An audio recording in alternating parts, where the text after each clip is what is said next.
Hello नमस्कार मित्रों, हूँ निकुंज जोशिया तमारुं स्वागत करूँ छूं। मित्रों आपणे आज खीजड़िया गाम में नहीं पण एक खूब ज जोरदार अति सुंदर लोकेशन है अरला गाम कालावडनुं। अने मित्रों आ रिसोर्ट है ए तमे कही सको कि एक टाइपनुं वन है। अहींया खासा एवा फ्रूटना झाड़वा है अने बाजुमां दाडमनो बगीचो है। अहींया सीताफળી है, લીંબુ है, नारिયેળી है। पण मित्रों आ जे जग्या है एनी घणी बधी खासियतो छे आपणे जाणीशुं। पण साथे साथे अत्यारे हूँ रजू करवा जई रह्यो छुं तमारी सौनी फेवरेट मारी फेवरेट काजू करीनुं शाक के जे आपणे गुजरातीने खास करीने बहु ज पसंद है।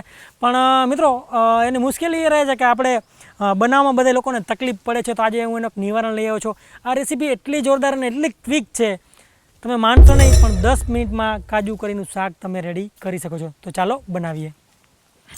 मित्रों काजू करीने शाक माटे आपणे खूब ज सिम्पल इंग्रीडियंट्स लई रह्या छीए जे दरेक घरमां अवेलेबल छे एनी मने पूरी खातरी छे।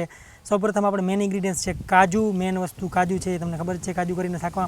अने साथे साथे आपणे अहींया ग्रेवी माटे यूज करीशुं डુંગળી अने टमेटानो। अने मसालामां मित्रों आपणे बिल्कुल सिम्पल मसाला राखीशुं। जेम के तमे जोई शको छो लाल मरचुं छे, हळदर छे, आदु लसण पेस्ट छे, जीरुं छे, पनीर छे, हळदर छे, शाकनो मसालो छे अने कसूरी मेथी है मित्रों, सूकी मेथी ए ऑप्शनल है। जो तमने पसंद हो तो नाखवी, नकर न नाखो तो भी चाले। पनीर पण ऑप्शनल है, पण काजू करीने शाक में मने पनीर पर्सनली पसंद है एटला माटे हूँ नाखी रह्यो छूं। तो चालो शरू करीए आपणे काजू करी बनाववानी रीत। तो मित्रों आ शाक है हूँ गेरंटी थी खातरी साथे कही सकूँ छूं कि तमे 10 मिनिट में मात्र बनावी शको छो। तो चालो आपणे शरू करीए अने जोईए केटली वारमां बने छे। तो मित्रों सौप्रथम आपणे जे डુંગળી होय छे एने लई लईए अने मीडियम कापी नाखीए, साव बारीक भी नहीं अने साव मोटी भी नहीं, रीते आपणे डુંગળીને બધીને कापी नाखशुं। मित्रों आ रीते करजो तमे डુંગળીમાં आडो कापो लगावीने पछी आ रीते करीने एमां આવી રીતે 3 कट लगावजो का 4 कट लगावजो, जेवी तमारे फाइन करवी एवी। आ रीते तमे करशो तो सुधारवामां तमने खूब ज झड़पी थशे अने तमारो घणो बधो टाइम बची जशे। तमे जोई ल्यो।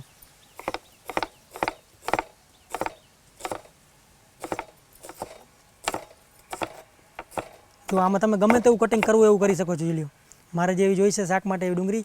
अने आ मित्रों एकदम झड़पी मेथड है सुधारवानी मारा ख्याल प्रमाणे। पण तमारी मेथड यूनिक होय तो पण ए बी मने जणावजो, जेथी करीने आपणे बीजा साथे पण शेर करी सकीए। जो तमे आमां जेटली बारीक करवी एटली करी शको छो। तो मित्रों तमने एम थशे 10 मिनिटमां मारे कई रीते बनावुं। 10 मिनिटमां मित्रों आ बनाववामां आमां घणी टेक्निक होय छे। तमे टाइम बचावी शको छो। आज तमने हूँ शीखवाड़ीश। जेवी रीते मैं डુંગળી सुधारी लीधी बराबर है, ये वस्तु रेडी थई गई। तो आपणे शुं करीशुं, सौप्रथम आपणे गैस चालू करी देशुं अने डુંગળીને पकवानी तैयारी करीशुं। गैस चालू करीने हूँ तेल नाखी दईश तरत ज।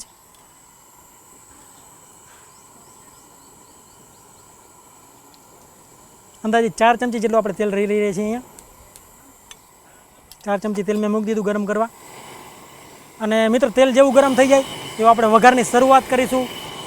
આપણે ડુંગળી સૌપ્રથમ આપણે સાતળવા નાખી દઈશું। જેવી ડુંગળી પાકવા માંડે થોડી થોડી ત્યાં સુધીમાં આપણે ટમેટા કાપી લઈશું। તો તમે જોયું કે એ જે ટાઈમ છે એ તમારો 2 થી 3 મિનિટ, અંદાજે 2 મિનિટ તો બચાવી જ લઈએ આવી રીતે જો તમે એકબીજા સાથે કામ કરો તો મિત્રો તેલ મારું સારું એવું ગરમ થઈ ગયું છે। તો સૌપ્રથમ હું એમાં નાખીશ લસણ। અડધી ચમચી જેટલું આપણે લસણ નાખીશું।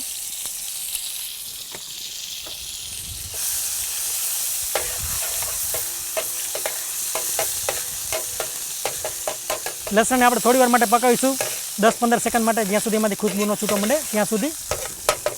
અને જેવી મિત્રો એની ખુશ્બુ આવવા માંડે ત્યારે આપણે એમાં આપણી ડુંગળી છે એ નાખી દેશું।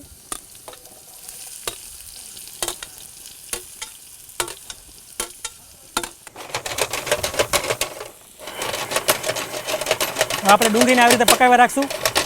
મીડિયમ ફ્લેમ રાખીશું આપણે ત્યાં સુધીમાં આપણે टमेटा सुधार लेशुं। तो मित्रों अपनी डુંગળી साइड में पाकी रही है त्यारे आपणे साइड में टमेटा सुधार लेशुं।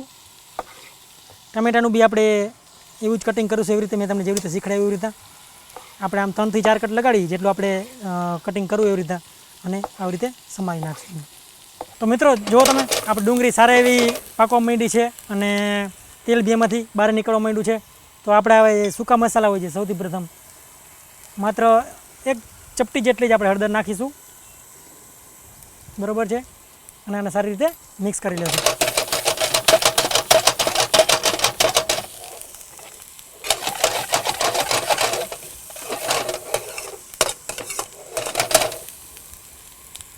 જેવી આપણી હળદર થોડી પાકી જાય તો આપણે સ્વાદ પ્રમાણે મીઠું નાખી દેશું। અને હવે નાખીશું લાલ મરચું. લાલ મરચું નાખીને મિત્રો આપણે પાછું 10 સેકન્ડ માટે આને પકાવીશું.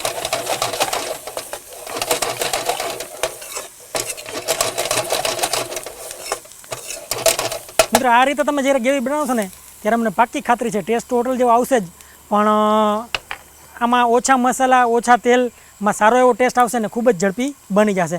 તો જ્યારે તમારું લાલ મરચું 10 સેકન્ડ માટે પાકી જાય ત્યારે આપણે એમાં સીધા ટમેટાં નાખી દઈશું અને આને સારી રીતે મિક્સ કરી લઈશું.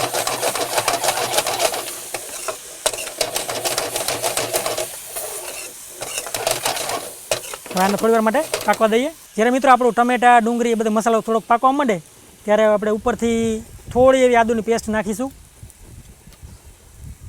બહુ જાજી નહીં નાખીએ અને પાછું આને મિક્સ કરી લઈશું. આ મારી બેઝ ગ્રેવી માટેનો જે સામાન છે એ તૈયાર છે. હવે હું ગેસ બંધ કરી દઈશ. તો મિત્રો આ જે ગ્રેવી છે આપણે એના બીજા વઘાર માટે એમાંથી જો હું કેટલી ગ્રેવી કાઢી રહ્યો છું, આપણે જે ડુંગળી ટમેટા વગેરે છે એમાંથી આટલા અંદાજે અડધા ચમચા જેટલો છે આ, એટલો આપણે જ્યારે બીજી વાર આનો વઘાર કરીશું ત્યારે ઉપયોગ કરીશું.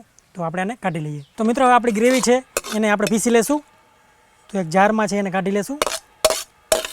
મિત્રો ટાઈમ બચાવવાના ચક્કરમાં એક ખાસ ધ્યાન રાખજો કે ગ્રેવી જ્યારે ગરમ હોય ત્યારે એને પીસવી ખૂબ જ રિસ્કી છે. તો એ વસ્તુ તમે ખાસ સંભાળીને જોઈ લેજો તમારી રીતે. તો હવે આપણે એને પીસી લેશું. તો મિત્રો ગ્રેવી જુઓ તમે, હું થોડીક દાણેદાર ગ્રેવી રાખીશ, હાવ પીસી નહીં નાખું. જો હાવ પીસી નાખો તમે શું થાય ખબર છે, તમારું શાક છે એ થોડું ચીકણું બને છે. તો એ ખાસ વસ્તુનું ધ્યાન રાખજો. તો મિત્રો જે સેમ કઢાઈ હતી એમાં જ મેં પાછું થોડું પાણી ફેરવી દીધું છે અને આપણે ટાઈમ બચાવવા માટે થઈને વિચરી નાખી છે અને સાફ કરી નાખી છે. હવે હું 2 ચમચી જેટલું એમાં પાછું તેલ ગરમ કરીશ. તો મિત્રો મારું પાછું તેલ ગરમ થઈ ગયું છે. સૌપ્રથમ હું એમાં નાખીશ થોડું જીરું. આખું જીરું છે, આપણે થોડું આખું જીરું નાખીશું અને એ જેવું આખું જીરું થોડું બ્રાઉન થઈ જાય એવું આપણે જે ઓલી વધેલી ગ્રેવી હતી એ નાખીશું અને આ રીતે પેનને હળગાવીશું. મિત્રો હોટલનું એક આ સિક્રેટ છે જે ઘણા લોકો તમને નહીં કહે, પણ જ્યારે તમે આવી રીતે પેનમાં ભડકો થાય છે એનાથી હોટલ જેવો ટેસ્ટ આવે છે.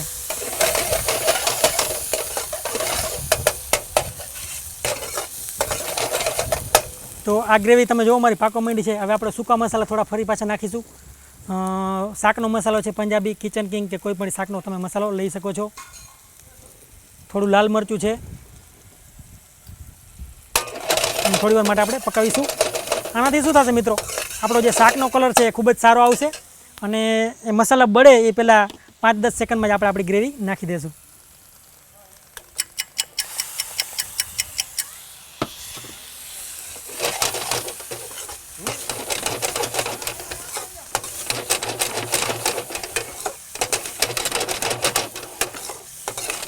જુઓ તમે. અને મિત્રો આ જ્યારે તમારું પાકતું હોય ગ્રેવી અને તમે જે પહેલાં ડુંગળી ટમેટા નાખ્યા એ, તો ત્યારે આપણે થોડા કાજુ નાખી દઈશું. અને કાજુને મિત્રો તળવાની કે શેકવાની કે કાંઈ પણ જરૂર નથી. તમારે જો સારો ટેસ્ટ જોતો હોય તો આ રીતે ટ્રાય કરો અને તમે પછી મને તમારો અભિપ્રાય બી જણાવો. 100% તમને મજા આવશે.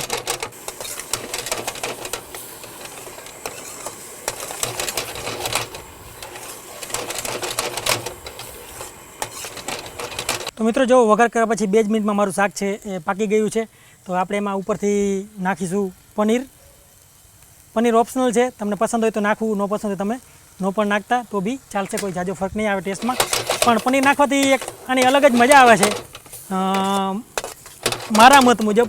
પણ તમે ખાલી કાજુ કરીને બી એન્જોય કરવું હોય તો એ શાક બી એની મજા બી માણી શકો છો. તો ચાલો મિત્રો આપણું શાક તૈયાર છે.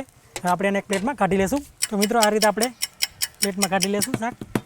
તો મિત્રો આપણું શાક છે એમાં ઉપરથી બી તમે આવી રીતે થોડું પનીરનું ગાર્નિશિંગ કરી શકો છો જો તમને ઈચ્છા હોય તો, જેથી મહેમાન આવે ત્યારે એને દેખાવમાં બી આ સારું લાગે.